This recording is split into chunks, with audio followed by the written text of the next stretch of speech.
Dubai is the perfect place to taste some of the Middle East's tastiest dishes, and there are some incredible foods to eat in this high-tech oasis. In this video, we're trying delicacy after delicacy as we explore this one-of-a-kind city. So sit back, hit that like button, and we'll share the top foods you need to try when you visit Dubai. The first stop on our food tour is taking us to one of the most unique restaurants on the whole planet. Here, after taking a quick dip ourselves and exploring this underwater funhouse, we're sampling some great Arabic eats with an incredible view. We are at the next level restaurant here at Deep Dive Dubai. We are actually on the basement floor right now of the world's deepest swimming pool. We just got out of the pool diving it ourselves, and I probably still have my face mask marks all around my cheeks, and my hair is probably still wet. But that was probably one of the coolest experiences I've ever done. Hey, this is such a fun, interactive experience. I mean, this is so cool. I mean, if you want dinner and a view, I don't think it gets much better than this. That was just so cool. Oh my goodness. And our food just came out, and it looks actually surprisingly scrumptious. So what we ordered is an Arabic veggie wrap, and this is a wrap with hummus and I think a medley of Arabian vegetables. It's actually surprisingly warm, so I think this is probably fresh off the griddle, and it seems like it's served with French fries and what looks like pitted olives already, which I know Courtney loves olives, so I think I might be saving these for her. But I'm excited to go on for my first bite here. I actually don't know if I recognize any of these vegetables, so we'll see how they taste. Here goes.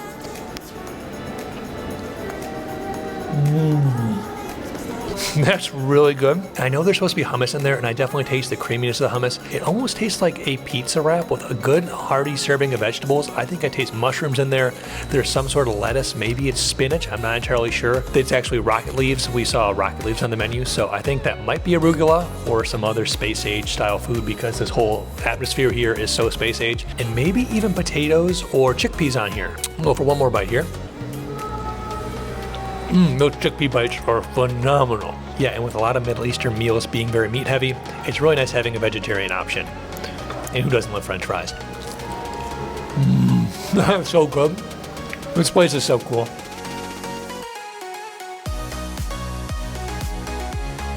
Next on our food tour is taking us back in time to the heart of Old Dubai. This old quarter offers a glimpse into how Dubai used to look pre-oil boom. You'll probably recognize this from our top things to do in Dubai video. And if you haven't yet, be sure to subscribe so you can check that video out. Anyways, amongst the sea of Arab boats, merchants, and travelers, we're stopping in to sample some of the region's classic tastes. So we are in Old Dubai, and as soon as we walk through the gates, it truly feels like we're in another world here. We just had a little smelling session inside one of the shops here to smell a bunch of different spices and fragrances. And I actually can't believe how flavorful and fragrant the spices are here. It's truly eye-opening. This is no Yankee Candle shop. But they did give us something to try here. This is camel milk tea. And it seems like this is more of a traditional Dubai drink, so I'm gonna give it a go.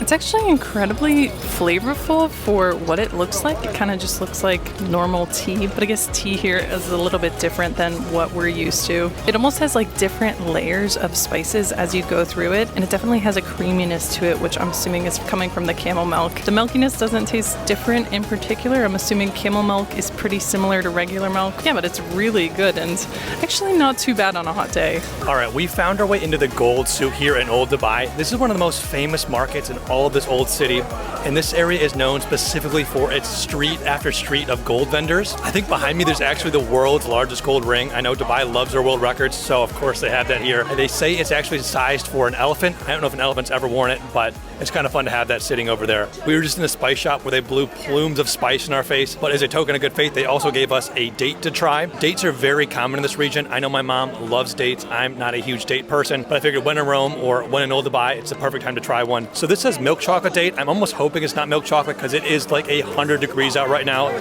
So if this is milk chocolate, this is going to be a puddle. Well, let's open it. And see what happens. Oh, she's a puddle. Ooh, that is a messy eat. I might have to one bite it here. Let's see how it is. That's actually a lot better than I was expecting. It's definitely more chocolatey than datey. And it almost has a consistency if you've had like a really high protein granola bar. It definitely has a strong fruitiness, kind of like a plum. So if you're into fruit and you're looking for a great fruit candy, definitely recommend these milk chocolate dates. So good.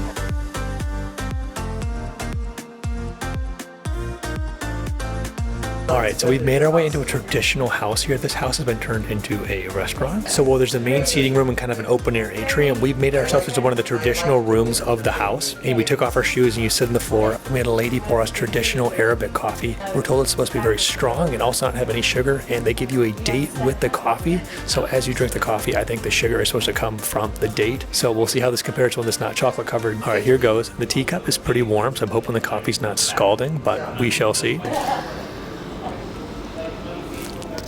Ooh, it's really rich. It almost has like a tea flavor to it a bit too. So it's not kind of like the coffee you'd expect to get at a Starbucks or a Caribou coffee. It almost does taste more like a coffee tea with a little cream in there. Definitely not as bitter as I was expecting. It's more smooth and it's really nice. Let's see how that coffee pairs with the date, shall we?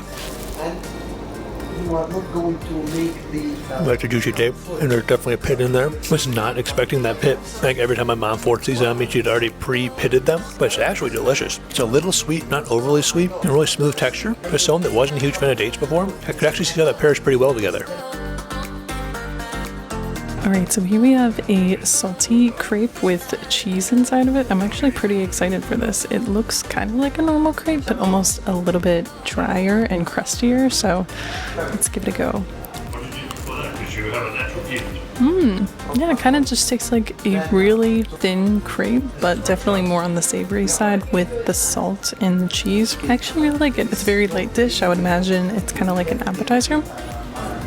Oh yeah, that's nice. Next, we're embarking on an adventure that takes us from the heart of Dubai deep into the surrounding sands. After a lively day of dune bashing, sand surfing, and exploring the desert at sunset, we're settling in for a night of eating and entertainment in a typical Bedouin camp. So right now we're at a camp in the middle of the desert, and this is such a cool ambiance. Outside they have camels, sandboarding, and we were just dune bashing earlier, so we were driving around in cars, exploring the massive sand dunes this area is known for, and then we just settled into this camp for a nice meal and some lively entertainment. We've already seen belly dancers and some traditional dances. I think there's going to be some fire breathers coming up next, so we're going to try to eat our food pretty quickly in between shows here. I think there's 4 shows total, so definitely dinner and a show here tonight. But I picked up a couple of things that seem like they're pretty classic in the area. These are kebab skewers, pretty much as barbecued meat that's served on a rotisserie. So I have chicken here and I have lamb, and I have a couple of different vegetables and a pita wrap to pair it with. Originally I was just going to go for the chicken, but they kept pushing me to get lamb. I kind of felt like that scene in My Fat Greek Wedding where they kept saying, I'll make lamb.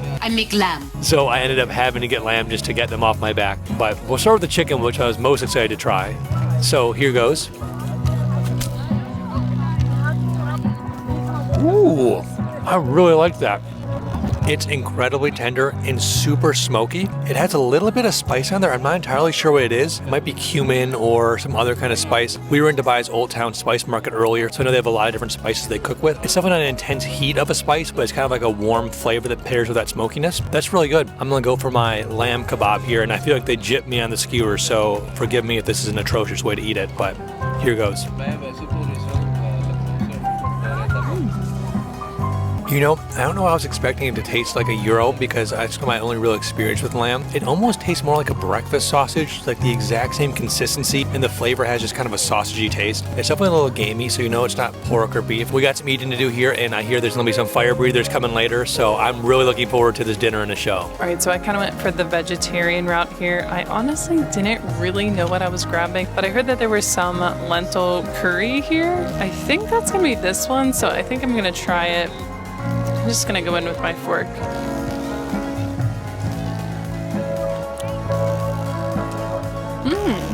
Yeah, it's kind of like a spice that, okay, there it goes, really hits you in the back of the throat, kind of after the fact. And it kind of has that like mushy lentil consistency. I know that's not probably the most appetizing way to describe it, but I think it's really good. I love lentils. I am going to hop around to this curry, which actually looks very similar to the other one. I was kind of confused picking it up.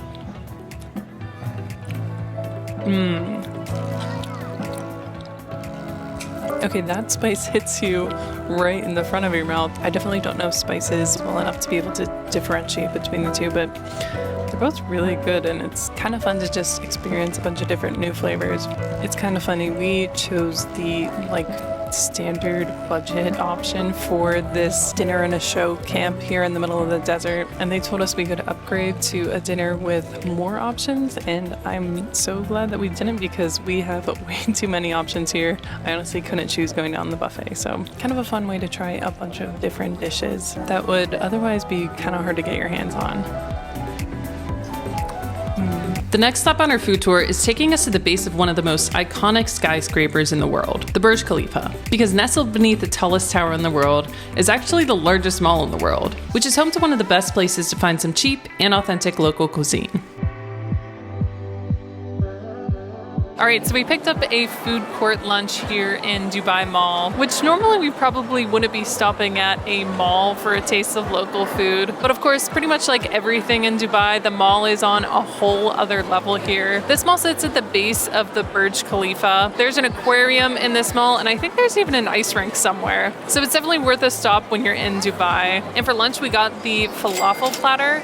I've been dying to try some falafel here ever since we got into the Middle East, and this does not look like it's going to disappoint. It looks like we have some falafel pucks here, some pickles, red cabbage, and some hummus. This hummus actually looks kind of interesting and actually looks a little bit runny, and I think there might even be some pomegranate seeds on top. Then we got a salad, some sauces, and I have no idea what these sauces are, so I guess I'll just start making my way around the platter here. And I might use some of these sauces for dipping, so going in for some falafel. Definitely seems pretty hard and crunchy. I'm assuming this is kind of like a yogurt-based sauce, but I'm not entirely sure. Oh yeah, that's really good. Definitely pretty unassuming on the outside, but it's bursting with flavor. And the sauce here is pretty neutral. I think it's kind of like a yogurt cream sauce, but it gives a nice little balance. Oh yeah, that's really good. And maybe I'll try dipping this into the hummus over here. Okay, it's a little bit thicker than I was expecting based on how it looks.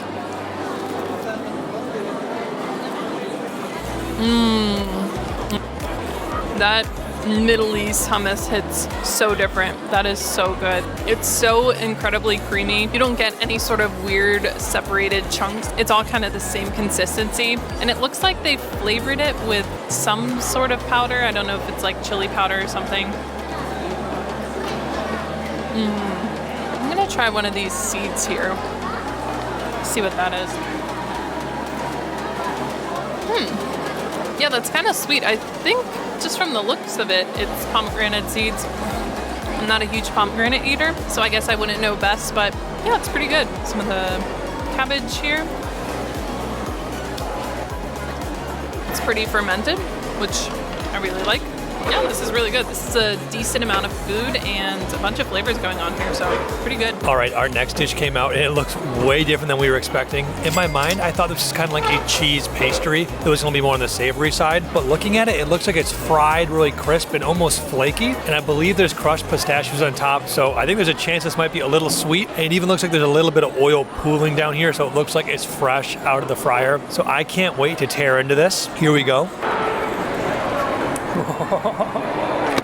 All right, so that was a little more tedious to cut than I thought. It is definitely ooey and gooey, and it almost looks like they're coconut flakes on top, though I don't think it's coconut. I actually have no idea what this is going to taste like, so I'm eager to go in for this first bite here. So, cheers.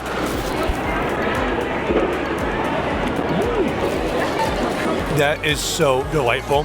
It is 100% a dessert. It has the sweetness, almost like baklava, with a really chewy, stringy texture. I think there might be cheese, maybe even sour cream in there. And the whole thing's kind of coated in these fried strands, just really crumble on the tongue. So you have the chewiness of the cheese, the sweetness of the oil, and the crunchy crispiness of those flakes. This is a pretty complex dessert, and it is really tasty. All right, so we've made our way pretty far through this, and it's so interesting that this is made of cheese. It's such a strange taste to be mixed with the sweetness of probably the closest thing we can compare it to is baklava. I really like it, and I think it's borderline too sweet for Courtney, which is a bummer for her, but it's almost a good thing for me, so I'm pretty happy right now. The next step on our food tour is taking us all the way to the capital of the UAE, Abu Dhabi. Being just a little over an hour from Dubai, we knew we had to visit the second city to explore all the sights and tastes Abu Dhabi has to offer. After a truly unbelievable day wandering the grand halls of the city's most famous mosque, we stopped into the Abu Dhabi date market to try a one-of-a-kind treat. What do you want to do? Do you like dates? Oh, I love it. Trust me. It's one of the best fruits in the world. Very good. Thank you. All right, so we are in the date market here in Abu Dhabi. We figured we'd had enough dates, but we did pick up something else to try. This is traditional Arabic coffee, I think specific to the Abu Dhabi region. What's interesting about this coffee is it has kind of like a yellowish tint to it. It kind of throws you off, but it's actually pretty good. We're told it's made of cardamom. I actually have never heard of that spice before. I'm gonna go home and look it up. But there's also saffron in it, so I'm not exactly sure what is making that color yellow, but it's an interesting combination and doesn't really look like coffee at all, so I'm gonna give it a taste here.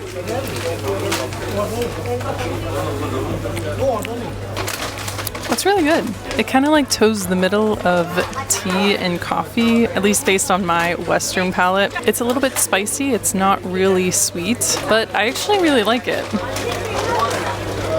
Yeah, it's kind of like spicy tea coffee. It's really good. So that's it for our Dubai food tour. Please be sure to like this video if you enjoyed it and subscribe to see our other ventures from the Middle East, Far East, and all over the world.